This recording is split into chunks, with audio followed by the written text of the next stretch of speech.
Olá, pessoal, tudo bom?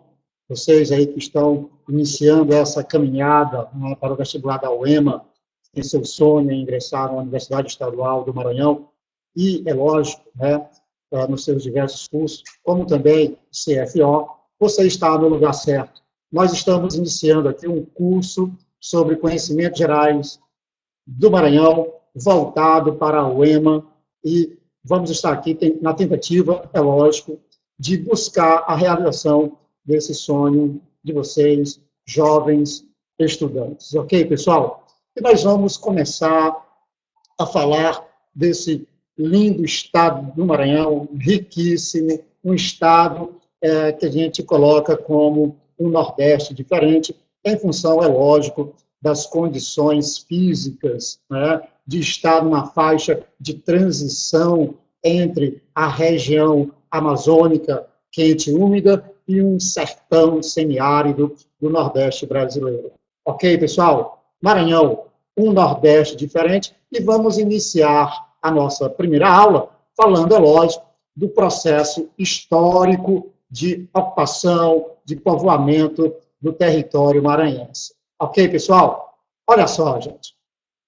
Quando nós falamos de Maranhão, nós temos, é lógico, que fazer aqui algumas ponderações com relação às tentativas de ocupação portuguesa nessa área que compreende o território maranhense. Nós tivemos algumas tentativas portuguesas, as primeiras, que foram consideradas fracassos, né? Quando nós tivemos a tentativa ali em 1535, uma armada comandada, né, partindo de Lisboa por Aires da Cunha, como também, né, Fernão Alves de Andrade e o historiador João de Barros. Esses eram os donatários da capitania do Maranhão. Essa tentativa ela não foi um sucesso, ela foi um fracasso, em função, é lógico, né, das águas turbulentas do litoral maranhense, né, um pouco mais de 640 quilômetros de litoral que o Maranhão possui. Né. Nós tivemos o naufrágio, né, dessa expedição ali na região do Golfão Maranhense. Eu tenho certeza que é ali nessa porção mais a oeste do Golfão Maranhense, onde está a Baía de São Marcos. Né? Olha só, pessoal, então nós tivemos essa primeira tentativa que foi um fracasso. Houve também uma segunda tentativa portuguesa, uma nova expedição, liderada por Luís de Melo e Silva, né, que herdou, vamos colocar assim, do rei Dom João III, né, com a desistência de João de Barros, né, herda aí também essa capitania, Luís de Melo e Silva. E ele, é lógico, lidera uma armada para a ocupação em 1554, com, novamente, um naufrágio no litoral maranhense, que tem histórico de naufrágio. Né. Essas tentativas malogradas portuguesas fez com que houvesse ali, né, no início do século XVII, uma desistência, vamos dizer, os portugueses esqueceram, e isso possibilitou, é lógico, né, o projeto francês de ocupação de terras portuguesas, né, e nós tivemos os franceses presentes pela primeira vez no Brasil, em 1555, quando invadiram ali a região do Rio de Janeiro, na chamada Baía de Guanabara, fundando a França Antártica, né? Mas foram expulsos por Mendes Sá, ali em 1560. A outra tentativa portuguesa se deu, é lógico, no Maranhão, né? Quando nós tivemos a primeira tentativa francesa, que também teve o seu principal navio, né, naufragou também no litoral maranhense, mas a presença de franceses que permaneceram no território maranhense, outros voltaram para a França e contaram, é lógico, a novidade para o rei da França, Henrique IV.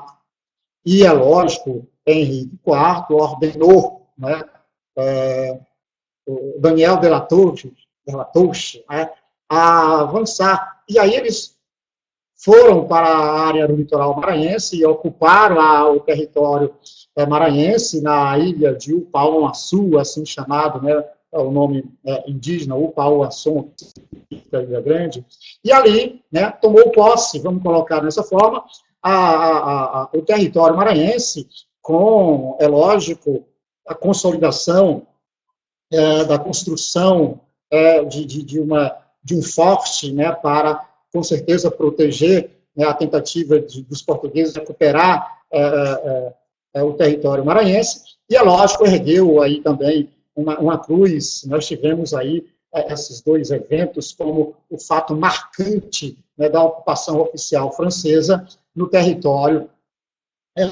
maranhense, né, em função, é lógico, do esquecimento português com relação à dificuldade que tiveram inicialmente para ocupar o território maranhense, abriu, né, essa possibilidade dos franceses, que permaneceram no território maranhense até 1615, né, quando os portugueses conseguiram expulsar, né, os franceses na famosa Batalha de Guaxanduba. Então, nós tivemos esse processo inicial de ocupação francesa. Nesse sentido, é bom a gente também fazer aqui um comentário, né, dessa Batalha de Guaxanduba, que também é conhecida como a Jornada Milagrosa, né, quando os franceses foram expulsos pelos portugueses em 1615. Ela é chamada de Jornada Milagrosa pelo fato de, em menores números, muito menos equipados, né, com a presença já consolidada dos franceses, né, que conseguiram ali se interagir com a população indígena nesse momento e ocupando algumas áreas do Maranhão, até avançando pelos vales dos rios Itapecuru, Mearim, mas principalmente do Itapecuru, avançando o curso, né, do rio adentro, a presença já consolidada, isso produziu uma dificuldade maior dos portugueses para expulsar os franceses, mas, né, diz a lenda que viram Nossa Senhora do seu lado e tal, e ganharam força, e em função disso conseguiram expulsar os franceses do território maranhense. É por isso que ela é chamada a Jornada Milagrosa, a Batalha, né, de Guaxanduba, que conseguiram expulsar os franceses sob o comando, né, de Jerônimo de Albuquerque, que conseguiu esse fato, consolidando a partir daí, trazendo, né, para a coroa portuguesa essa terra e a preocupação portuguesa a partir daí de ocupar efetivamente o território maranhense. E esse processo de ocupação do território maranhense, pessoal, nós podemos aqui colocar algumas correntes que foram importantes nesse processo de ocupação do território maranhense, como nós vamos agora observar nesse slide, né, um processo de ocupação através das chamadas principais correntes de ocupação, tá? de povoamento. É lógico que a principal corrente, ainda ali no século, ao longo do século XVII, avançando pelo início do século XVIII, nós temos aí a ocupação a partir do litoral, a partir da ilha de São Luís, né, nome dado à França equinocial, fundada pelos franceses, em homenagem ao rei da França, passou a se chamar São Luís posteriormente. Então, a partir da ilha de Upauaçu, nós tivemos várias frentes, a partir da chamada corrente litorânea. Nós tivemos 3 frentes bem interessantes, saindo do litoral em direção da ilha, em direção ao litoral ocidental, em direção à região ali da foz do rio Gurupi, fazendo surgir cidades importantes, né, tendo como principal aí objetivo, né, ao longo desse litoral ocidental, a atividade da pesqueira, e uma outra frente, né, saindo da ilha de Upauaçu em direção ao litoral oriental, em direção à foz do rio Parnaíba, tá, onde a exploração do sal. Então, nós temos aí essa atividade, vamos colocar assim, nesse momento, o avanço em direção aos 2 litorais a partir do Golfão, certo? o litoral oriental e o litoral ocidental. É por isso que o Maranhão tem esse litoral imenso aí, pessoal, são 640 quilômetros de litoral, desde a foz do Rio Gurupi, na divisa com o Pará, até a foz do Rio Parnaíba, na divisa com o estado do Piauí. São 640 quilômetros de litoral. Né? Uma das consequências, é lógico, desse processo inicial. Nós tivemos a terceira frente, né, avançando pelos vales dos rios, pelo Vale do Rio Itapecuru, pelo Vale do Rio Mearim, pelo Vale do Rio Pindaré, mas principalmente pelo Vale do Rio Itapecuru, onde foi introduzido, né, a cultura da cana-de-açúcar, onde foi introduzida a cultura do algodão. É bom lembrar que nesse momento aí nós temos aí o processo inicial da introdução dessas atividades cotonicultura e a exploração e a produção da cana-de-açúcar, nesse processo, que consolidou ao longo dos séculos posteriores. Né? Nós podemos aqui falar do século XIX, já, com o boom, né, do ciclo do algodão no Brasil, e quando a gente fala de ciclo de algodão no Brasil, a gente tem que falar necessariamente do Maranhão. Ok, pessoal? Então, nós tivemos a ocupação pelo Vale do Rio Itapecuru com a cana-de-açúcar, com algodão, lembrando que, utilizando mão de obra escrava, nós tivemos a introdução também da risicultura. Eu costumo dizer que Marquês de Pombal, quando da criação da Companhia Grão-Pará, foi importantíssimo no processo de ocupação do território maranhense, não só do território maranhense, todo esse norte que nós chamamos aí, que abrange nesse período, o norte e o nordeste hoje, nós poderíamos falar. Foi importante nesse processo. Ele introduziu a risicultura no Maranhão, de certa forma, driblava a questão do monopólio, do controle, né, português. Era uma cultura, a risicultura, que era comercializada principalmente com os países do sul da Europa. Ok, pessoal? Então, nós tivemos aí a cotonicultura, a introdução da cana-de-açúcar, lembrando, sempre utilizando mão de obra escrava nesse momento. Tá legal? E tivemos, é lógico, uma corrente chamada corrente da pecuária.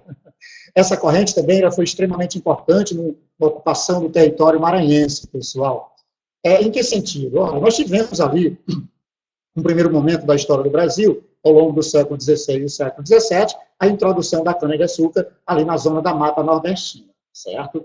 Mas essa atividade, a atividade da pecuária, ela foi interiorizada, né? A ocupação da zona da mata pela cana-de-açúcar, a crise da economia açucareira, né, fez com que, é lógico, essa atividade ela passasse a ganhar importância ao longo do tempo histórico.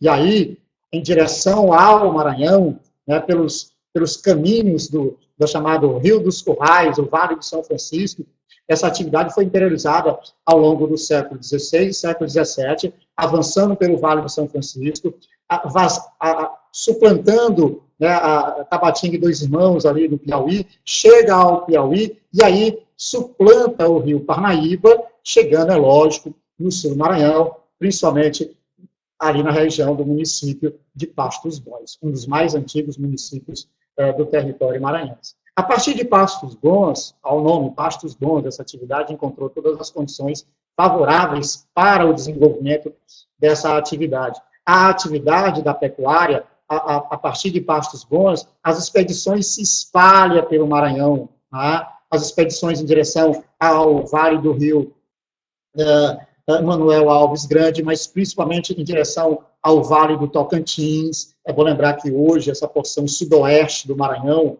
né, onde está concentrada a maior quantidade do rebanho bovino maranhense, que é um rebanho significativo nos dias de hoje. E aí avançou também pelo Vale do Itapecuru, pelo Vale do Rio Itapecuru. Essa atividade, ela produziu um espalhamento ali, já no final do século XVIII e século XIX, a atividade da pecuária, ela passa a ser importantíssima no processo de ocupação do território maranhense, né? Pelo Vale do Tocantins, pelo Vale do Itapecuru, em direção ali à região mais central do Maranhão, o Mearim. É bom lembrar que essa atividade fez surgir essa cidade, esse município, que é Pastos Bons. Pessoal, Pastos Bons era tudo isso aí que vai desde o Rio Parnaíba, né, até o Tocantins, e uma faixa ali do Rio Gurupi, toda essa porção sul do Maranhão, né, teve como gênese dos municípios atuais o município de Pasto dos Bons, né? Eu vou lembrar que esse processo de ocupação do território maranhense fez surgir as cidades mais antigas, né? Pelo litoral, nós tivemos o surgimento da cidade de São Luís, a mais antiga, depois nós tivemos Alcântara, o município de Icatu, tudo ali fruto do processo de colonização inicial pela chamada Frente Litorânea. Tá? A Caxias também, uma cidade importante, resultante, né, do processo de ocupação ali, fazendo surgir uma das cidades mais antigas, está entre as 5 cidades mais antigas, né, que se fortaleceu com a economia da cotonicultura, tá? E Pastos Bons em função da atividade da pecuária, certo, pessoal? Bom, nesse processo, nós não podemos esquecer, é lógico, a corrente sertaneja, nesse processo de ocupação do território maranhense. É uma corrente do século XXI, né? Desculpe, é uma corrente do século XX, né? Ela foi intensificada, nós tivemos, pessoal, ao longo da história, né, do Nordeste, do sertão do Nordeste brasileiro, diversas secas extremamente fortes, né? No Ceará existe a famosa seca dos 3/7, né? 1777, uma das mais graves secas da história do município ou do estado do Ceará, na região ali de Sobral, só para a gente fazer aqui uma observação. E também outras, né, fizeram com que o sertanejo nordestino migrasse para o oeste. Né? No primeiro momento era o Acre, né, ali no século, final do século XIX, início do século XX, para a extração da borracha. Né? Mas só que o ciclo da borracha, ela perde importância, ela entra em declínio, em função, é lógico, da descoberta de petróleo lá nos Estados Unidos, e a produção, a partir desse momento, de borracha sintética, a partir do petróleo, que é um derivado, né? A produção de seringais lá na península da Indochina, Malásia e tal, isso fez com que o ciclo da borracha, né, ela passou a entrar em declínio. Então, a opção, entre aspas, é bom a gente lembrar disso, a opção, entre aspas, do sertanejo passou a ser o mais próximo. E o que é o mais próximo? O mais próximo é o Maranhão, essa região aí, juntamente com o Piauí, formada aí a sub-região do meio norte do Nordeste brasileiro. E aí nós tivemos, pessoal, ao longo, né, do século XX, o avanço no sentido leste-oeste para a ocupação do território maranhense a partir de 1910, 1920, sabe, 1930, 1940, 1950, 1960, essa ocupação avança, chegando ali na região do Vale do Rio Pindaré, na porção oeste do território maranhense, que nós chamamos de a pré-Amazônia maranhense. Ok, pessoal? Olha só, esses são os 3 caminhos principais de ocupação do território maranhense, né? De ocupação do território maranhense. O interessante é que nós podemos até fazer aqui uma pequena observação, né, que aí ao longo da segunda metade do século XX, né, a chegada da soja, hein, pessoal? A chegada da soja também é um fato importante, já que essa porção centro-sul do Maranhão, né, com a chegada dos gaúchos, né, na região do centro-sul maranhense, com a introdução da soja, intensificou ainda mais o processo de ocupação do solo maranhense.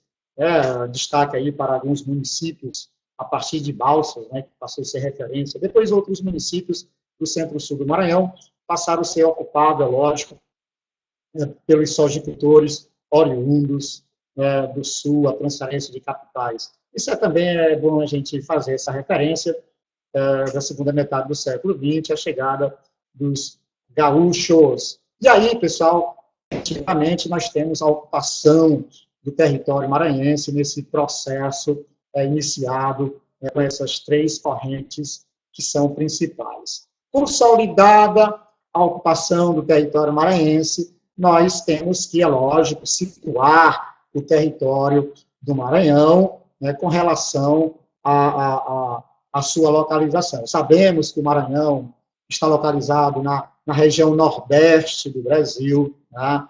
Nós sabemos aqui que o Maranhão está localizada em uma sub-região do Nordeste brasileiro, já que o Nordeste está subdividido em Zona da Mata, em Agreste, no Sertão e Meio Norte. Meio Norte, ou também chamado Nordeste Ocidental, formado pelos estados do Piauí e do Maranhão. Costuma-se colocar que o Maranhão é quase uma ilha, e nós vamos já justificar essa afirmação. Então, o que é que nós temos aqui? Nós temos ao norte, no Maranhão, o Oceano Atlântico, que é um imenso litoral. Você tem do litoral da foz do Rio Gurupi até a foz do Rio Parnaíba, nós temos 640 quilômetros de extensão, onde nós podemos dividir o litoral maranhense em litoral ocidental, a região do Golfão, e o litoral oriental, certo? Ao sul, nós vamos encontrar o estado do Tocantins, um estado que, juntamente com o Piauí, Maranhão e a Bahia, forma a famosa Mapituba, mas isso é um outro aspecto que a gente vai abordar mais na frente. Ao sul, nós temos o Tocantins, a oeste, nós temos o estado do Pará, e a leste, nós temos o Piauí, tendo aí como fronteira natural o rio Parnaíba, em toda a sua extensão. Ok, pessoal? Olha só, nós temos também os chamados pontos extremos do Maranhão. O ponto mais extremo ao norte, fica exatamente lá na ponta do Tacudeua, na fronteira já próxima à foz ali do Rio Gurupi, na fronteira do Maranhão com o estado do Pará, a ponta do Tacudeua, no município de Carutapera, não devemos esquecer isso. O Maranhão está totalmente localizado no hemisfério sul, certo? A linha do Equador não corta o território maranhense. O Maranhão está de 1 grau a mais ou menos 10 graus de latitude sul. Ao sul, nós temos aqui, olha só, sabe, numa área entre os municípios do Alto do Parnaíba e Mateiros, no estado de Tocantins, Alto do Parnaíba, no Maranhão, e Mateiros, no estado de Tocantins, na região onde está a Serra das Mangabeiras, ou a Chapada das Mangabeiras, onde nasce o rio Parnaíba. Ok, pessoal? A leste, nós temos ali a convexidade, o ponto mais extremo do Maranhão, a leste, que fica no município de Araioses, ali na foz do rio Parnaíba. Ok, pessoal? E a oeste, aqui, a oeste, nós temos no município de São Pedro de Água Branca, o ponto mais extremo a oeste do Maranhão, exatamente na área de contato entre o rio Araguaia, que drena mais ou menos nesse trecho 450 quilômetros do litoral maranhense, do território maranhense, não litoral, são 450 quilômetros de rio Gurupi drenando terras maranhenses, e aí rio Tocantins, melhor dizendo, e em contato com Araguaia, exatamente no município de São Pedro de Água Branca, nós temos o encontro do rio Araguaia com o rio Tocantins. Ok, pessoal? E é lógico, observando aqui o mapa, aquela afirmação que eu coloquei para vocês, O Maranhão é considerado quase uma ilha. Por que o Maranhão é considerado quase uma ilha? Exatamente porque a maior parte do território maranhense, nas suas divisas com os seus vizinhos, as fronteiras naturais são águas. Olha só, separando o Maranhão do estado do Pará, nós temos o rio Gurupi. Separando o Maranhão do estado de Tocantins ao sul, nós temos o rio Tocantins e o rio Manuel Alves Grande. Separando o Maranhão do estado do Piauí, nós temos o rio Parnaíba, em toda a sua extensão. Ok? Você tem aí. E ao norte, nós temos a água do litoral do Oceano Atlântico. Então, o que não é água nas fronteiras do Maranhão com os seus vizinhos. No sudoeste do Maranhão, nós temos a Serra do Gurupi, onde nasce o rio de mesmo nome, a Serra do Gurupi, e no sul nós temos, é lógico, a Chapada das Mangabeiras. Então, excetuando a Serra do Gurupi no sudoeste, a Chapada das Mangabeiras ao sul, todas as outras fronteiras naturais do território maranhense, é lógico, água. Você tem só essas duas áreas que são de relevo. É por isso que nós afirmamos que o Maranhão é quase uma ilha. Agora, nesse processo de ocupação do território maranhense, se você prestar atenção, nós temos um norte, né, largo e um sul estreito. Tá? Esse processo e essa configuração do Maranhão, se você olhar bem para o território maranhense, né, ela vai te dar uma semelhança da figura de um trapézio, né, aquela figura geométrica. Então, o Maranhão tem um formato de um trapézio. E esse formato de trapézio é resultante, é lógico, do processo de ocupação do território maranhense ao longo de todo esse tempo.